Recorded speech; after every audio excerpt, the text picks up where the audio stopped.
Today, our topic is how to overcome your fear of public speaking. I have 5 key secrets that I want to share with you this afternoon. But first, may I introduce myself? My name is Faith Ruto. I'm originally from Uganda. I can see somebody from Uganda has joined briefly. We are also going live on LinkedIn, where I want to share 5 key strategies with you this afternoon. Most of you know me as a TEDx speaker. I am a motivational speaker. I am a founder. I am a coach.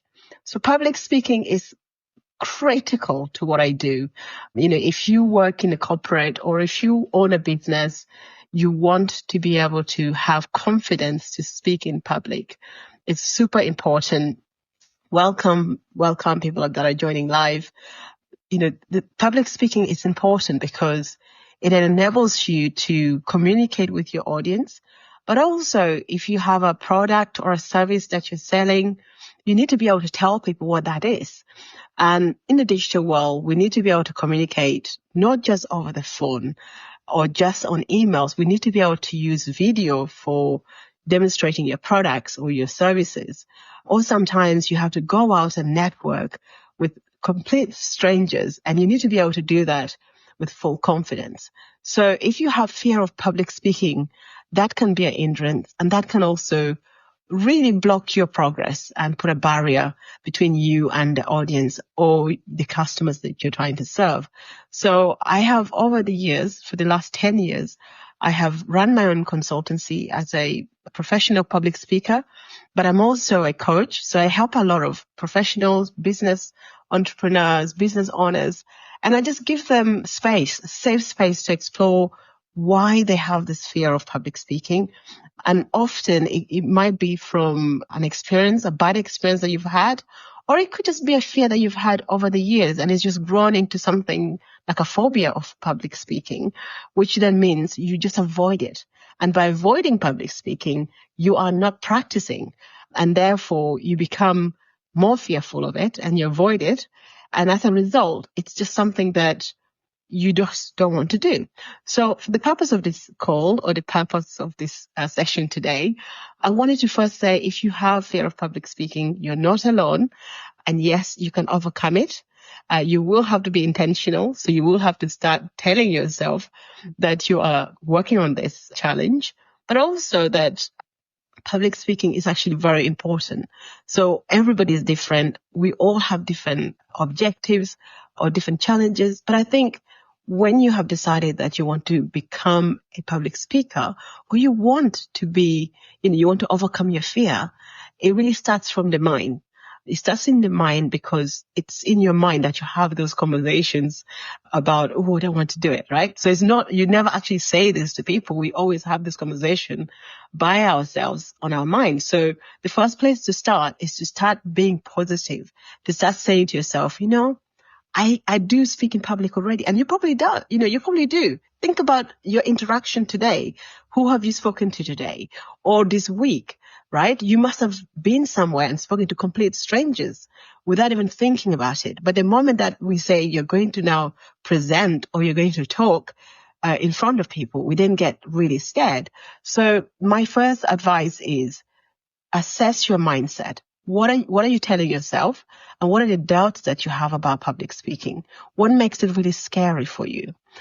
So that's your first step. Think, just assess your own mindset.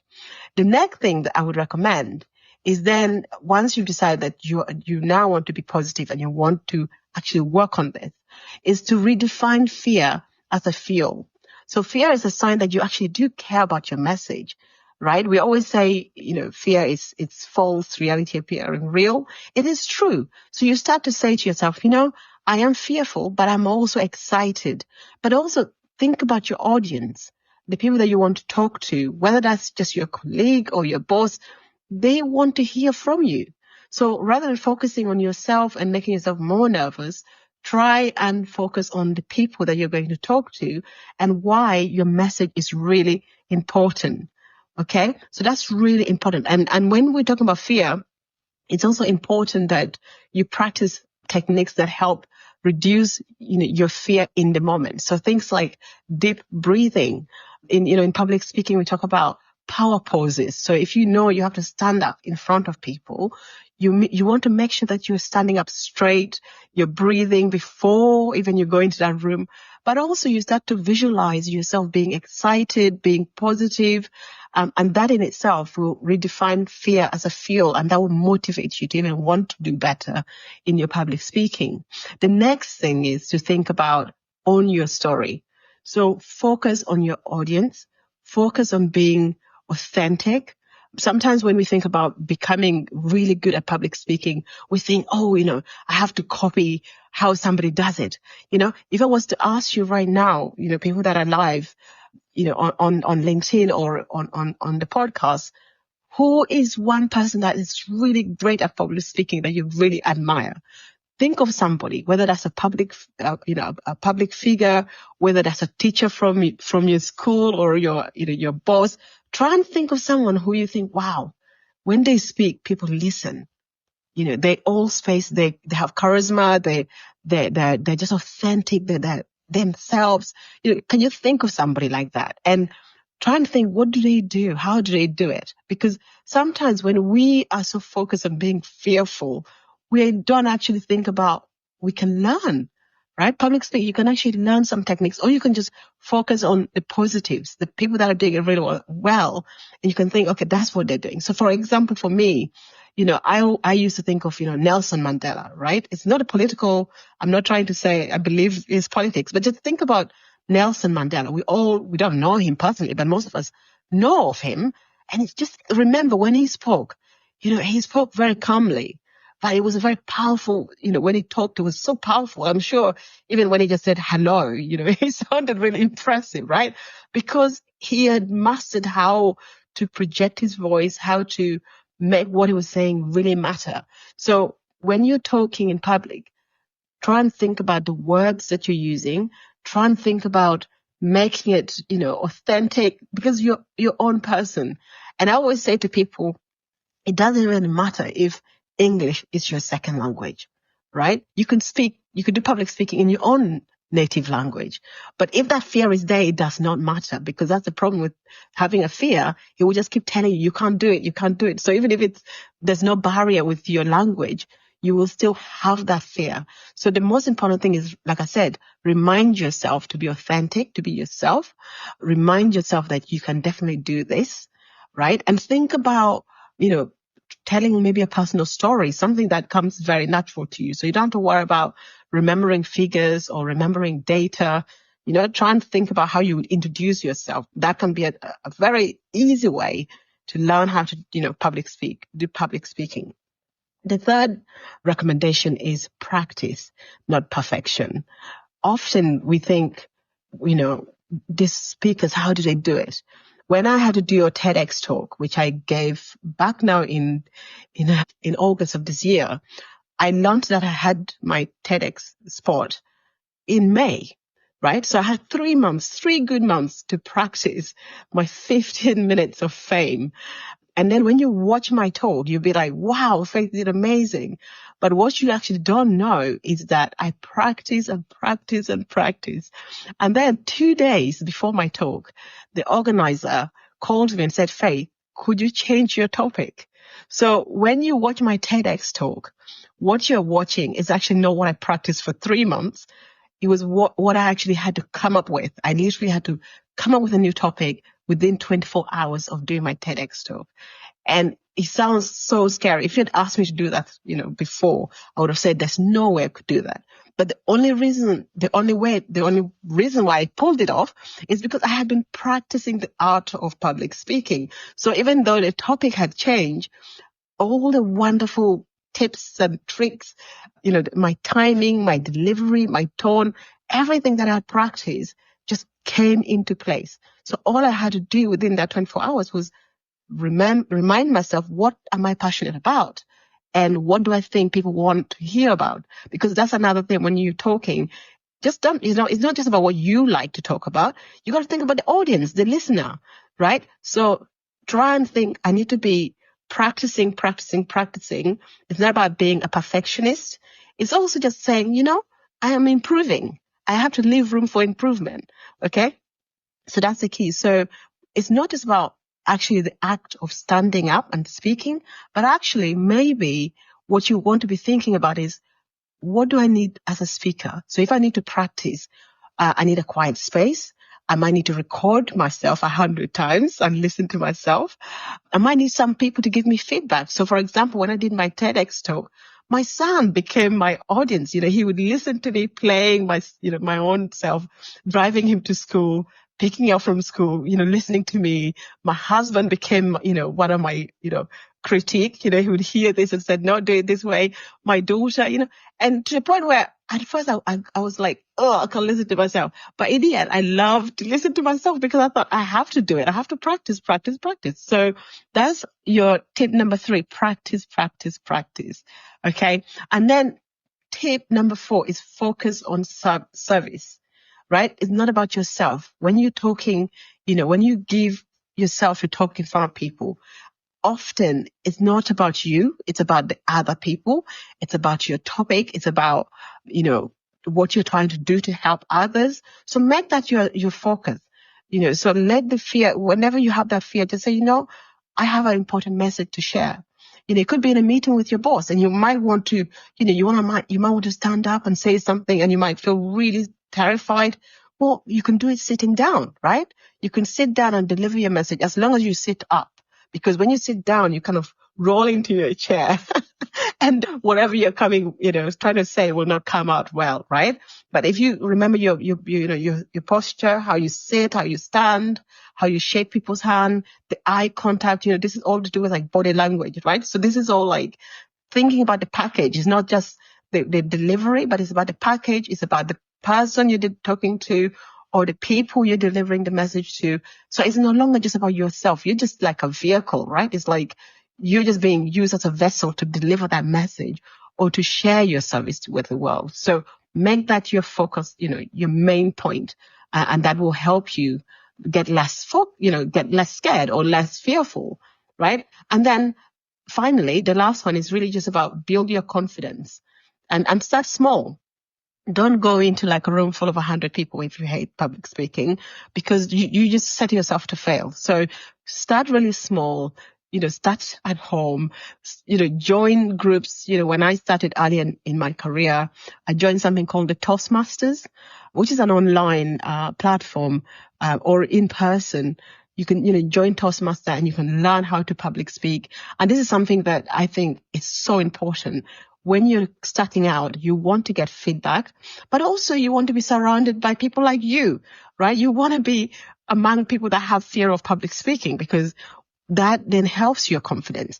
If you are hanging around with people that have very high confidence in public speaking, it depends on what type of person you are. It could either inspire you or it could demotivate you, right? But when you walk into a room and everybody's learning, everyone is, failing, but also giving each other positive feedback and reassurance, that just boosts your confidence. So I've talked 5 topics. I've given you, 5 tips on how you can improve your confidence. If you have a question, this is your opportunity. I've got about 10 more minutes, but you can raise your hand.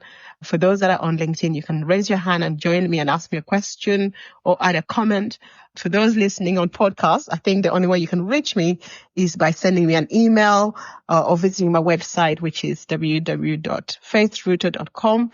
Do send me a message and I will do my best to answer. But yeah, that's really what I wanted to share with you, just to kind of give you a quick recap. Self-confidence will help you with your fear of public speaking. Yes, you can overcome your fear. Think about your mindset, focus on your mindset. That will help. That was 1, sorry. Focus on your mindset. Redefine fear. That's number 2. Own your story. So really be authentic. Don't try and copy others. Remember, you have got this. You can do this. And number 4 is practice. Record yourself. That's the most important thing you can do. Record yourself on so many times and then you'll be fine. And then finally, build your confidence, right? Win small, start small, find your tribe. I'm setting up a group, to do this, help people on this journey. In 6 weeks, I'm going to help you just, move forward with your confidence, move forward with your public speaking, because often we think it's this elusive skill or we just have it for so long.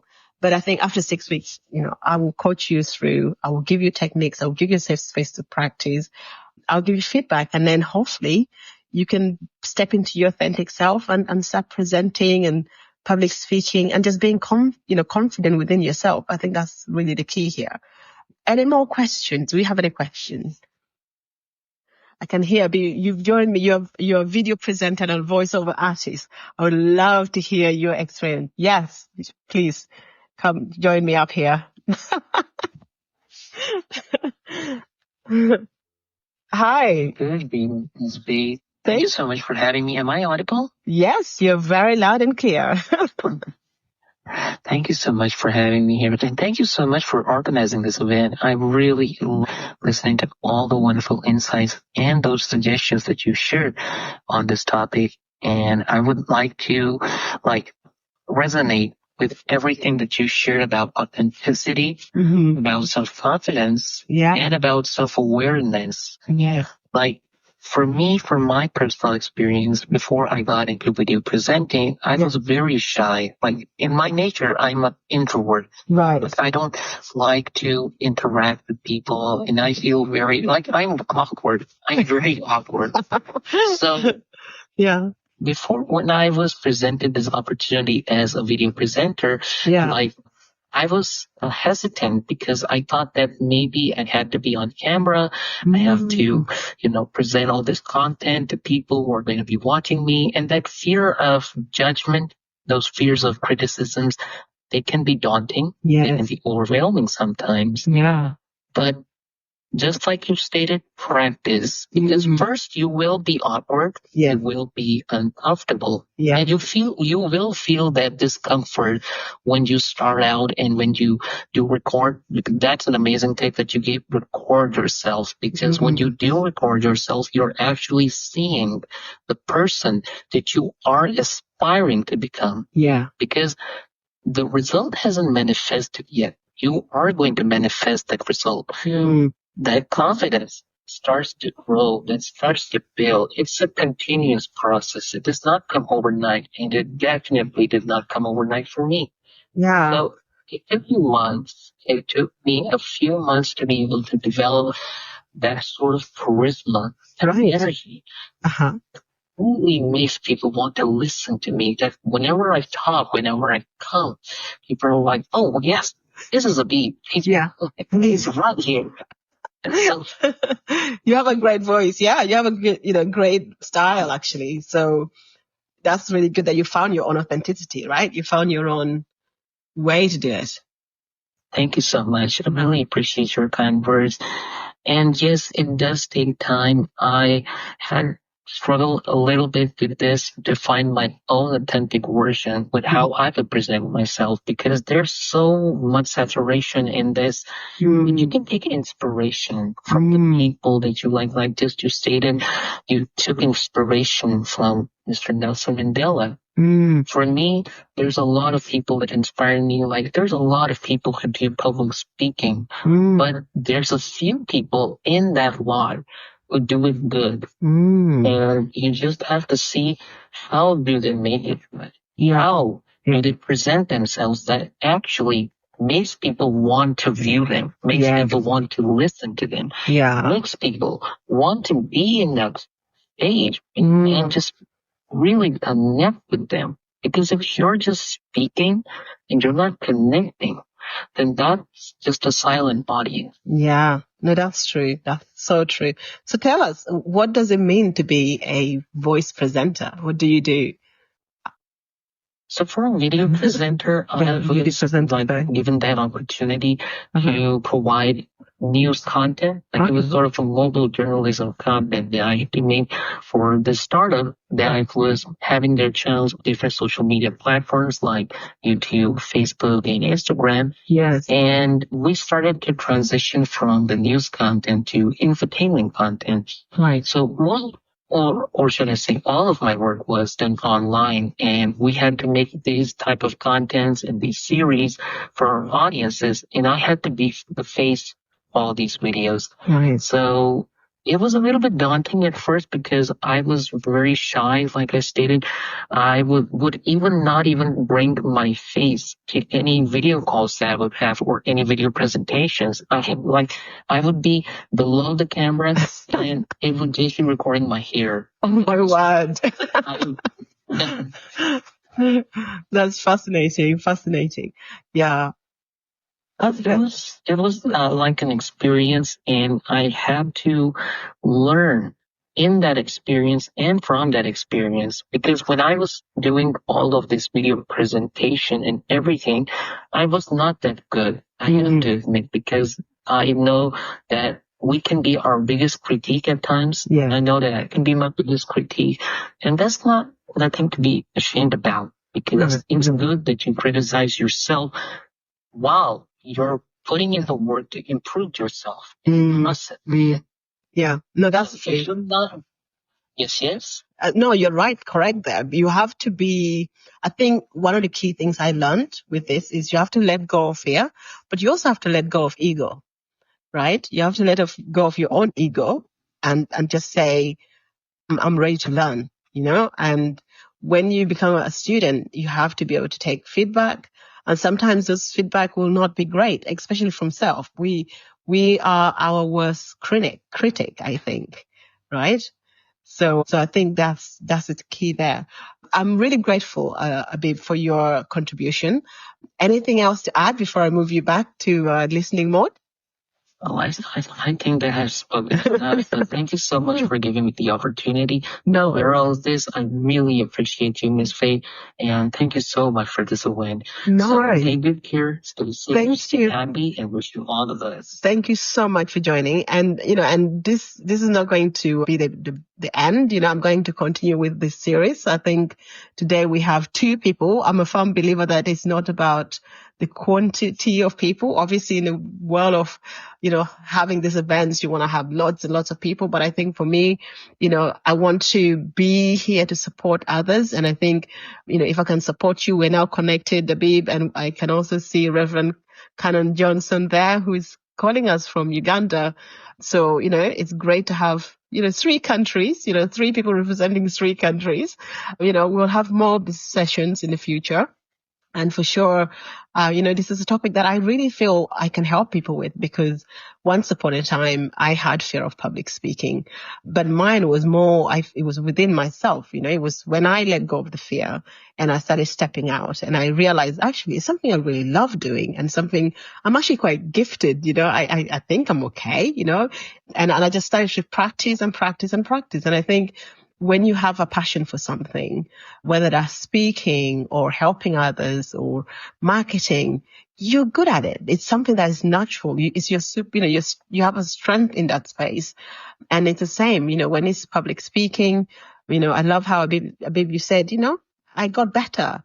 And now you're doing it, you're speaking in front of the world and it, you just spoke so eloquently. And so I just loved, how poised you were and calm. And I think that's just authentically you. And I think that's where people need to be. You start somewhere, but you end up, you elevate yourself. There's different levels that you can get to.